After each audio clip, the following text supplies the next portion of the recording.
Hello students, जय श्री कृष्णा। मैं कोमल सोनी, आपकी केमिस्ट्री टीचर। आज हम इलेक्ट्रोकेमिस्ट्री चैप्टर में नेक्स्ट टॉपिक पढ़ेंगे नैनस्ट समीकरण।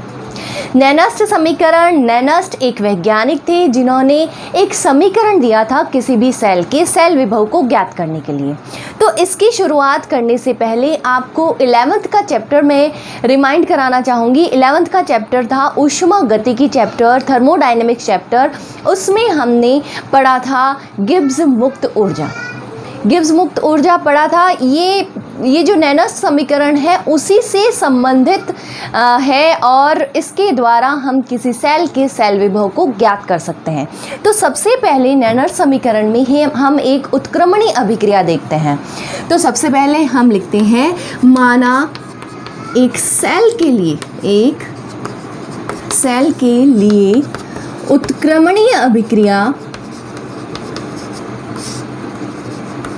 अभिक्रिया है। उत्क्रमणीय अभिक्रिया मान लेते हैं हम, ये उत्क्रमणीय अभिक्रिया है ए प्लस बी गिव्स। उत्क्रमणीय है तो अभिक्रिया दोनों दिशाओं में चलेगी। इससे हमें उत्पाद मिलेगा सी प्लस डी। यहाँ पर हम कोई भी एग्जाम्पल ले सकते हैं। इसके लिए हम मान लेते हैं N2 प्लस 3H2। इसका मैं एक एग्जांपल ले रही हूँ, N2 प्लस 3H2। इससे हमें मिलता है 2NH3। ये यहाँ पर अभिकारक है, ये यहाँ पर उत्पाद है। अब ये जो आगे वाली वैल्यू है ये अभिकारक यानी क्रियाकारक है, ये दोनों जो हैं ये उत्पाद हैं। अब ये जो आगे की संख्या है ये इसके गुणांक को दर्शाती है। A का गुणांक है, ये B का गुणांक है, ये C का गुणांक है और ये D का गुणांक है। यानी कि यहाँ पर ये अगर हम A माने तो इसके आगे है 1, यानी कि ये इसका स्मॉल a है।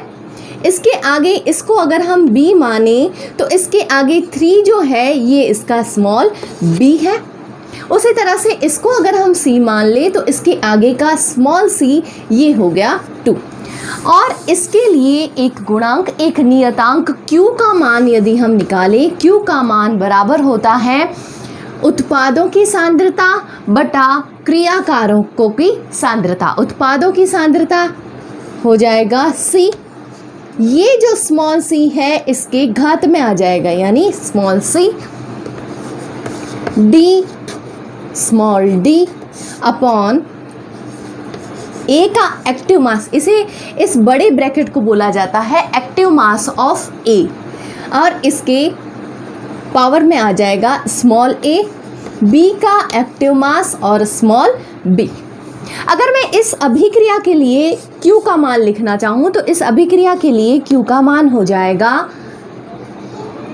यहाँ पर हो जाएगा NH3, active mass of NH3 और इसकी पावर में हो जाएगा 2 upon active mass of N2। इसकी घात में 1 है तो 1 घात लिखने की ज़रूरत नहीं है। एक्टिव मास ऑफ H2 और इसकी घात में आ जाएगा 3। तो इसके Q को हम कुछ इस तरह से लिखेंगे। लेकिन जब हम सेल के लिए बात करते हैं तो सेल के लिए Q बराबर होता है रिड्यूस्ड स्पीसीज का active mass upon oxidised species. Reduced species upon oxidised species. जैसा कि आपको पता है किसी सेल में एक तत्व का एक इलेक्ट्रोड का होता है रिडक्शन और एक इलेक्ट्रोड का होता है ऑक्सीडेशन। ऑक्सीडेशन हमेशा एनोड पर होता है और रिडक्शन हमेशा कैथोड पर होता है। तो Q बराबर इसकी वैल्यू हो जाएगी रिड्यूस्ड स्पीसीज का active mass upon oxidised species का एक्टिव मास। तो इससे हमें एक और चीज़ रिमाइंड करनी है, गिब्स मुक्त ऊर्जा। गिब्स मुक्त ऊर्जा के लिए हमने 11th क्लास में एक समीकरण पढ़ा था, delta G is equals to delta G0 plus minus RT ln Q। यहाँ पर Q ये वाला है। ln की जगह पर हम log E बेस भी लिख सकते हैं। log E बेस के रूप में यदि इसको लिखें तो delta G is equals to delta G0 minus RT log e base Q, इस तरह से होगा। अब इसमें दो चीज़ें हैं, एक है डेल्टा जी और एक है डेल्टा जी ज़ीरो। यहाँ पर डेल्टा जी जो है वो गिब्स ऊर्जा है और डेल्टा जी ज़ीरो है वो मानक गिब्स ऊर्जा है। इसको आप लिख सकते हैं अपनी कॉपी में, डेल्टा जी बराबर है गिब्स ऊर्जा और डेल्टा जी ज़ीरो बराबर है, जी नॉट बराबर है मानक गिब्स ऊर्जा। मानक का मतलब है मानक परिस्थितियों पर जब टेम्परेचर 25 डिग्री सेंटीग्रेड या 298 केल्विन होता है और 1 एटमॉस्फेरिक प्रेशर होता है, तो उसके लिए डेल्टा जी ज़ीरो यहाँ पर है मानक गिब्स ऊर्जा। आर जो है, आर को हम जानते हैं ये होता है सार्वत्रिक गैस कांस्टेंट, जिसको हम बोलते हैं यूनिवर्सल गैस कांस्टेंट। इसकी वैल्यू फिक्स होती है 8.314। यहाँ पर टी जो है टेम्परेचर, क्योंकि मानक स्थितियों पर है, टेम्परेचर मानक स्थिति पर होता है 25 डिग्री सेंटीग्रेड या फिर 298 केल्विन। आगे देखते हैं, तो डेल्टा जी जो कि है गिब्स ऊर्जा और डेल्टा जी नॉट ये है गिब्स मानक गिब्स ऊर्जा। यहाँ पर प्लस का साइन ही होगा, माइनस का साइन नहीं होगा। Plus R T log e base Q, log e base को हम ln के रूप में भी लिख सकते हैं। अब हमें दो चीज़ें और याद रखनी है, इसको एक समीकरण लगा देते हैं। नंबर 1, दो चीज़ें और याद रखनी है, डेल्टा जी बराबर होता है minus N F E cell, minus N F E cell, cell का सेल विभव, और delta G naught is equals to होता है minus N F E not cell. ये दोनों मान भी हमको याद रखने हैं। इसको लगा देती हूँ मैं समीकरण नंबर 2 और इसको लगा देती हूँ समीकरण नंबर 3। यहाँ पर क्या क्या चीज़ें हैं, यहाँ पर डेल्टा जी का मान, जी हमें पता है गिब्स ऊर्जा होता है, डेल्टा जी नॉट हमें पता है गिब्स मुक्त ऊर्जा होता है, मानक गिब्स ऊर्जा होता है। एन का मान यहाँ पर होता है किसी सेल में स्थानांतरित इलेक्ट्रॉनों की संख्या। एन इज इक्वल्स टू है किसी सेल में स्थानांतरित इलेक्ट्रॉनों की संख्या, इलेक्ट्रॉनों की संख्या। जैसा कि हम जानते हैं डेनियल सेल या गैल्वेनिक सेल में Zn जो है वो 2 इलेक्ट्रॉन त्यागता है और कॉपर 2 इलेक्ट्रॉन ग्रहण करता है, तो इस सेल के लिए स्थानांतरित इलेक्ट्रॉनों की संख्या हो जाएगी 2। इसी तरह से आप किसी अन्य सेल के लिए इलेक्ट्रॉनों की संख्या निकाल सकते हैं। तो n यहाँ पर है स्थानांतरित इलेक्ट्रॉनों की संख्या, f यहाँ पर है फैराडे, f यहाँ पर है Faraday. Faraday 1 Faraday is equals to होता है 96500 कूलम। ये वैल्यू आपको याद रखनी पड़ेगी। यानी कि इसमें हमें क्या क्या याद रखने की चीज़ें हैं, इसमें हमें एक ये वाला समीकरण याद रखना है। ये समीकरण है delta G is equals to delta G naught plus R T log e base Q. एक हमें याद रखना है डेल्टा जी की वैल्यू होती है minus N F E cell और डेल्टा जी नॉट की वैल्यू होती है minus N F E not cell. ये तीनों समीकरण हमको याद रखने हैं। और Faraday 1 Faraday is equals to होता है 96500। आर की वैल्यू भी मैं यहाँ पर लिख देती हूँ, ये है सार्वत्रिक गैस कांस्टेंट, इसकी वैल्यू होती है 8.314 जूल के इनवर्स मोल इनवर्स। और टी की वैल्यू अगर वो मानक ताप है तो उसके लिए हो जाएगा 298 केल्विन। नेक्स्ट है यहाँ पर ई सेल क्या है, यहाँ पर ई सेल है सेल विभव और यहाँ पर ई नॉट सेल है मानक सेल विभव। तो मैंने यहाँ पर इस समीकरण में बता दिया है कौन कौन सा क्या क्या है। अब हम समीकरण 2 व 3 का मान समीकरण 1 में रखते हैं। तो यहाँ पर आप लिखेंगे समीकरण 2 व 3 का मान समीकरण 1 में रखने पर इसका मान यदि इसमें रखते हैं तो यहाँ पर क्या वैल्यू होगी, यहाँ पर होगा minus N F E cell is equals to minus N F E not cell plus R T log e base Q. ये समीकरण हो जाएगा।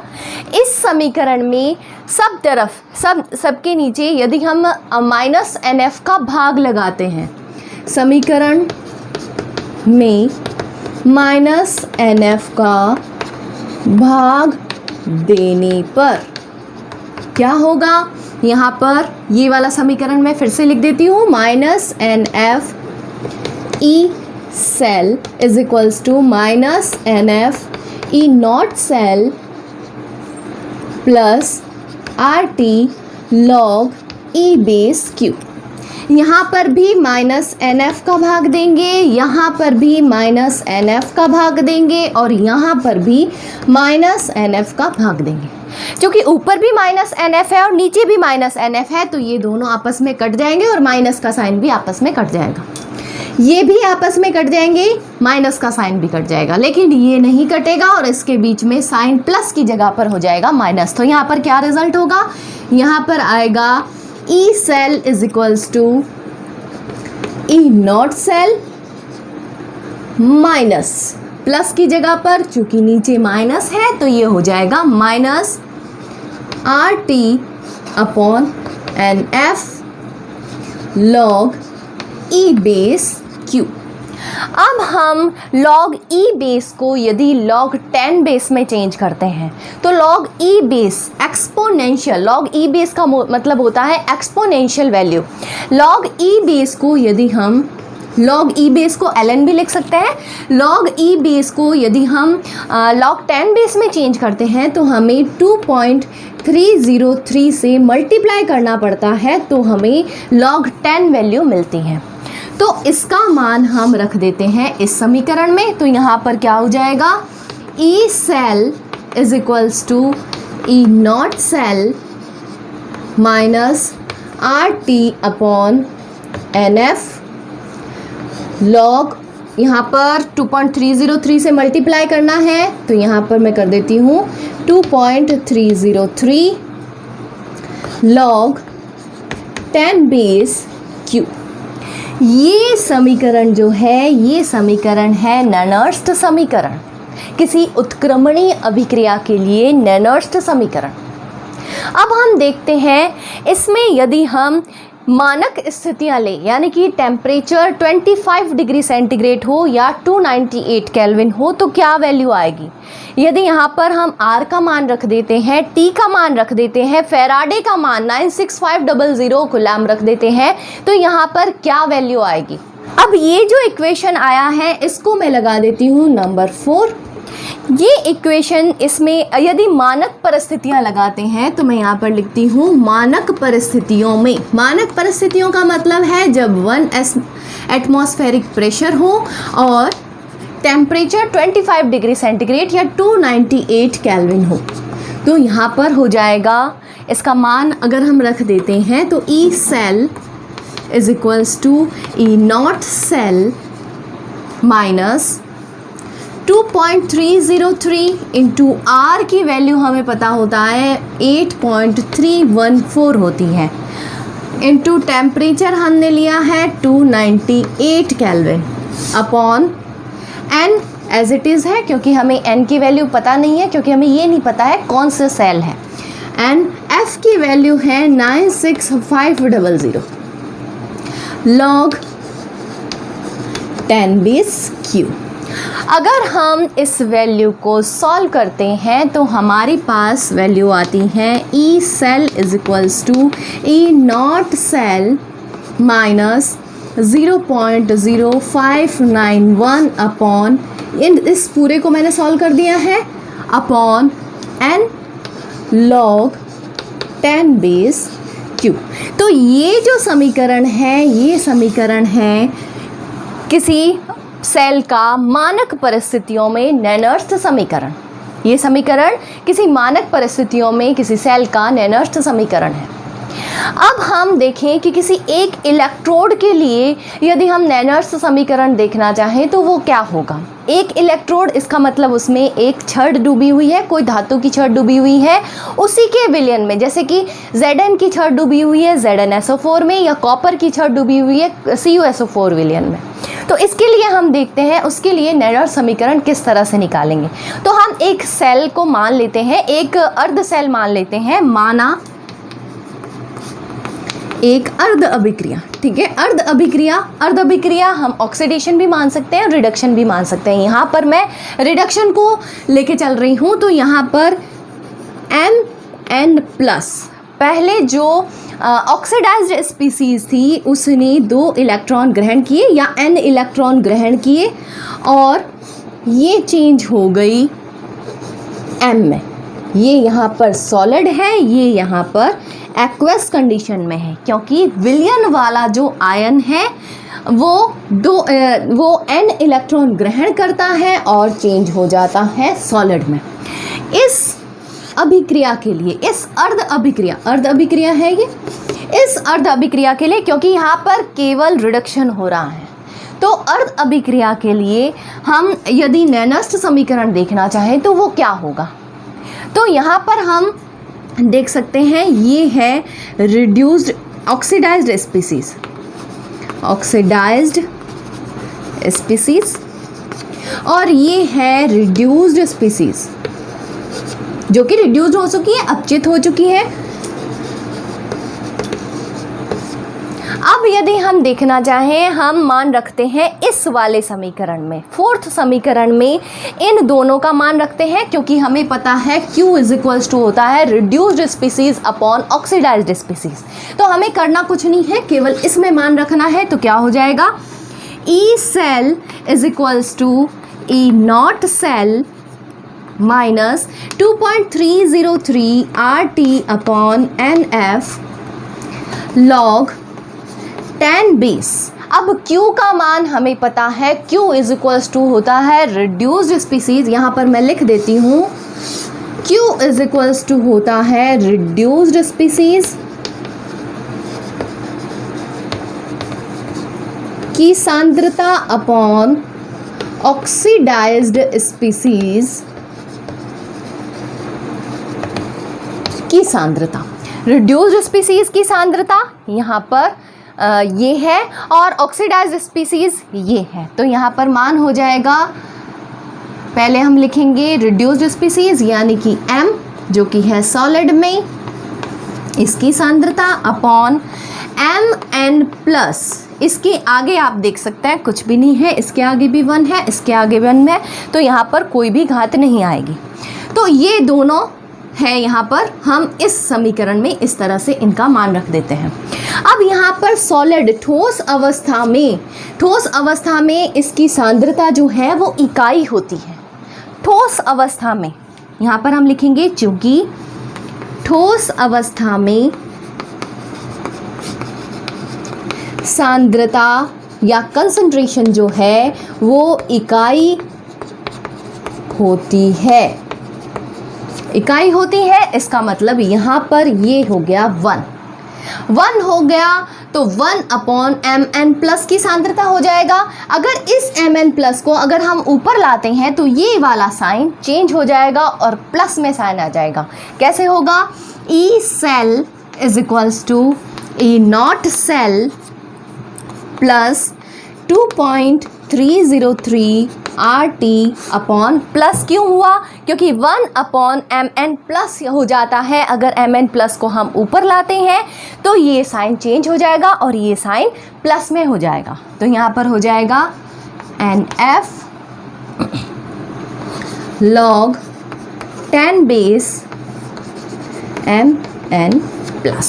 तो ये हमारे पास समीकरण आया है किसी एक इलेक्ट्रोड के लिए नैनर्स समीकरण।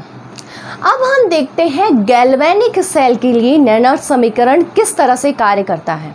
किसी एक इलेक्ट्रोड के लिए नैनर्स समीकरण हमने देखा था, एक इलेक्ट्रोड जो था हमने लिया था Mn+, M ये वाला इलेक्ट्रोड था। इसके लिए यदि हम देखना चाहें तो हम इसको इस तरह से लिखेंगे, सेल ना लिख करके इस तरह से भी लिख सकते हैं। ये हो जाएगा Mn plus M is equals to E naught Mn plus M plus 2.303 RT upon NF log 10 base Mn plus. ये वाला समीकरण हमने देखा था। अब हम देखते हैं गैल्वेनिक सेल के लिए ये समीकरण किस तरह से कार्य करता है। गैल्वेनिक सेल के लिए हमें पता है, गैल्वेनिक सेल को हम विद्युत रासायनिक सेल भी बोल सकते हैं, डैनियल सेल भी बोल सकते हैं। तो आपको कुछ भी पूछा जा सकता है, ऐसे भी पूछा जा सकता है विद्युत रासायनिक सेल के लिए नेनर्स समीकरण ज्ञात कीजिए, या फिर गैल्वेनिक सेल के लिए या फिर डैनियल सेल के लिए नेनर्स समीकरण ज्ञात कीजिए। तो यहाँ पर मैं गैल्वेनिक सेल लिख रही हूँ, आप तीनों लिख सकते हैं। गैल्वेनिक सेल के लिए, गैल्वेनिक सेल में हमें पता है E cell is equals to होता है, चूँकि E cell is equals to होता है E cathode minus E anode. तो यहाँ पर कैथोड हमें पता है होता है कॉपर, और एनोड जो होता है वो होता है जिंक। तो E not cell is equals to E not copper E not zinc. ये हो गया। अब हम देखते हैं इनके लिए, अगर एक के लिए, एक इलेक्ट्रोड के लिए ये वाला मान होता है नेनर्स समीकरण का, तो इसी तरह से हम यहाँ पर कॉपर के लिए भी मान रखेंगे और जिंक के लिए भी मान रखेंगे। तो हम मान रखते हैं अगर, तो ई यहाँ पर हम लिख देते हैं दोनों इलेक्ट्रोड के लिए, दोनों इलेक्ट्रोड के लिए नेन्सर्ट समीकरण, इसको मैं लगा देती हूँ समीकरण नंबर 1। ठीक है, यहाँ पर E C U is equals to हो जाएगा E not C U plus 2.303 RT upon, यहाँ पर n की वैल्यू होगी 2, क्योंकि कॉपर 2 इलेक्ट्रॉन ग्रहण करता है, स्थानांतरित इलेक्ट्रॉनों की संख्या 2 है। जिंक के लिए भी 2 है, क्योंकि यहाँ पर जिंक 2 इलेक्ट्रॉन त्यागता है और कॉपर 2 इलेक्ट्रॉन ग्रहण करता है। तो यहाँ पर n की वैल्यू हो जाएगी 2F log 10 बेस, यहाँ पर हम लिखेंगे कॉपर, सांद्रता हो जाएगी कॉपर 2+। ये होगा कॉपर के लिए, कॉपर इलेक्ट्रोड के लिए नेनर्स समीकरण, और जिंक इलेक्ट्रोड के लिए नेनर्स समीकरण हो जाएगा ई नॉट जिंक प्लस, यहाँ पर ये वैल्यू होगी 2.303 RT अपॉन, जैसा हमने कॉपर के लिए 2 इलेक्ट्रॉन लिखा था उसी तरह से जिंक के लिए भी 2 इलेक्ट्रॉन होगा, लॉग 10 बेस, यहाँ पर कॉपर 2+ लिखा था, यहाँ पर हो जाएगा जिंक 2+। इस तरह से ये दोनों समीकरण हमने लिखे हैं दोनों इलेक्ट्रोड के लिए नेनर्स समीकरण। अब इन दोनों समीकरण का मान हम इस समीकरण में रख देते हैं। तो समीकरण 1 से क्या होगा, E not cell is equals to, E not cell is equals to, या ई सेल भी लिख सकते हैं, E cell is equals to, यहाँ पर देखिए ये दोनों मान हैं, हमें क्या करना है, इससे इसको माइनस करना है, इससे इसको माइनस करना है, इससे इसको पहले माइनस करेंगे फिर इससे इसको माइनस करेंगे। तो यहाँ पर हो जाएगा E not C U minus E not Z N. यहाँ पर प्लस का साइन है तो पहले प्लस का साइन आएगा। यहाँ पर ये दोनों देखिए सेम है, ये दोनों सेम है तो इनको हम कॉमन ले लेते हैं। तो यहाँ पर हो जाएगा 2.303 RT अपॉन 2F, इसको कॉमन ले लेते हैं। ब्रैकेट में यहाँ पर आएगा ये दोनों, यानी कि log 10 base copper 2+ minus log 10 base zinc 2+। ये दोनों वैल्यूज़ आ गई हैं।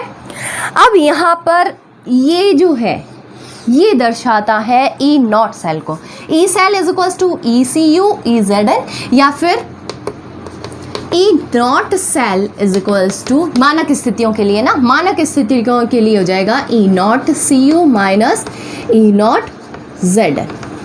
ठीक है, तो यहाँ पर E not C U minus E not Z N ये दर्शा रहा है ई नॉट सेल को, तो यहाँ पर हम लिख देंगे ई नॉट सेल। और ये जो वैल्यू है, चूंकि हम जानते हैं लॉग की value, log 10 base x minus log 10 base y, ये वैसे मैथ्स के स्टूडेंट तो आसानी से जान जाएंगे, बायो के स्टूडेंट्स को इसमें प्रॉब्लम आ सकती है लॉग वैल्यूज़ को। तो यहाँ पर क्या होगा, यहाँ पर होगा log 10 base x upon y, क्योंकि ये दोनों माइनस में है, अगर प्लस में होते तो क्या होता, तो ये दोनों मल्टीप्लाई में हो जाते, लेकिन यहाँ पर माइनस में है तो ये अपॉन में आ जाएगा, यानी डिवाइड में आ जाएगा। तो यहाँ पर क्या वैल्यू हो जाएगी, पूरा समीकरण हो जाएगा E cell is equals to E not cell plus 2.303 RT upon 2F log, यहाँ पर हो जाएगा लॉग 10 बेस, ऊपर हो जाएगा Cu2 प्लस की सांद्रता अपॉन नीचे आ जाएगा Zn2 प्लस की सांद्रता। इसको मैं फिर से ऊपर लिख देती हूँ, तो यहाँ पर ये इसका नैनर्स्ट समीकरण हमें मिल गया है। तो गैल्वेनिक सेल के लिए हमें नैनर्स्ट समीकरण मिला है E cell is equals to E not cell plus RT 2.303 RT upon 2F, 2 electron है इसलिए लॉग 10 बेस Cu2 प्लस की सांद्रता अपॉन Zn2 प्लस की सांद्रता। ये समीकरण दर्शाता है नैनर्स्ट समीकरण को। अब यदि मानक स्थितियां इसमें लगा देते हैं, मानक स्थितियां जिसमें टेम्परेचर जो है वो 298 केल्विन होता है, R की वैल्यू हमें पता है 8.314 और F की वैल्यू हमें पता है 96500। अगर इन सब की वैल्यू रखते हैं तो इस समीकरण का चेंज हो जाता है E not cell plus 0.0591 upon 2 log 10 base Cu2 plus की सांद्रता अपॉन Zn2 प्लस की सांद्रता। तो ये समीकरण दर्शाता है, ये दोनों ही समीकरण गैल्वेनिक सेल के लिए नैनर्स्ट समीकरण है। ये मानक स्थितियां अगर ना हो तो भी, और ये मानक स्थितियां हो तो उसके लिए नैनर्स्ट समीकरण है। ये क्या दर्शाता है, ये दर्शाता है कि ई सेल जो है इन दोनों की सांद्रताओं, कॉपर की और जिंक की सांद्रताओं पर निर्भर करता है। यदि कॉपर की सांद्रता बढ़ती है, यानी कि कॉपर आयन की सांद्रता यदि बढ़ती है तो ई सेल का मान भी बढ़ता है, लेकिन जिंक आयन की सांद्रता यदि बढ़ जाती है तो ई सेल का मान कम होता है। इससे हमें ये रिजल्ट मिल रहा है, कॉपर आयन की सांद्रता बढ़ने पर ई सेल का मान भी बढ़ता है, यानी कि सेल विभव बढ़ता है। Zn2 प्लस की सांद्रता बढ़ने पर ई सेल का मान कम होता है, यानी कि सेल विभव का मान कम होता है। तो इस तरह से हम नैनर्स्ट समीकरण को आसानी से सीख सकते हैं। अगर आपने मेरे साथ साथ नोट्स नहीं बनाए हैं, पूरा डेराइवेशन नहीं लिखा है, तो मेरी इस वीडियो की एंड में नोट्स शो होंगे। आप अपने फ़ोन में उस नोट्स को सेव रख सकते हैं या फिर अपनी कॉपी में उसको नोट कर सकते हैं। आपको मेरे पढ़ाने का तरीका कैसा लगता है कमेंट बॉक्स में ज़रूर बताइए और मेरी वीडियोज़ को लाइक एंड शेयर कीजिए। Thank you.